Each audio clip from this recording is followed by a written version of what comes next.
bumaba ang bilang ng mga bumibisitang kaanak sa mga Persons Deprived of Liberty o PDL sa BJMP Kawayan kasunod ng nararanasang matinding init ng panahon at pagtaas ng presyo ng petrolyo na nakaapekto sa pamasahe. Sa panayam ng Bombo Radyo Kawayan kay Jail Chief Inspector Susan Encarnacion ng BJMP Kawayan, sinabi nito na kapansin-pansin ang pagbaba ng bilang ng mga bisita kumpara noon kung saan mas marami ang dumadalaw sa mga PDL. Ayon kay Jail Chief Inspector Encarnacion, isa sa pangunahing dahilan nito ay ang pagtaas ng gastusin sa transportasyon na dulot ng mahal na produktong petrolyo, bukod pa sa epekto ng matinding init ng panahon.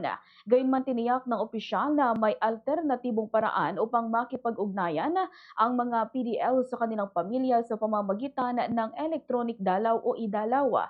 Sa ilalim ng programang ito, maaring makipag-video call o regular na tawag ang mga PDL sa kanilang mga mahal sa buhay kung hindi sila personal na madalaw. Nilinaw din ni Jail Chief Inspector Encarnacion na hindi pinapayagan ng mga PDL na magkaroon ng sariling gadgets.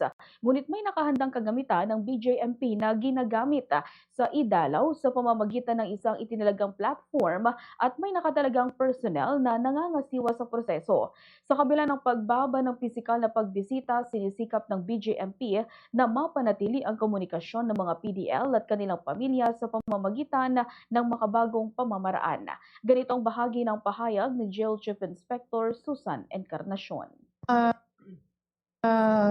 Siguro hindi lang po sa init ng panahon at dahil isa po ay yung dahil sa pagtaas ng petrolyo po natin. Kaya yung dati na medyo marami ang ating mga bisita, sa ngayon medyo kumonti, no?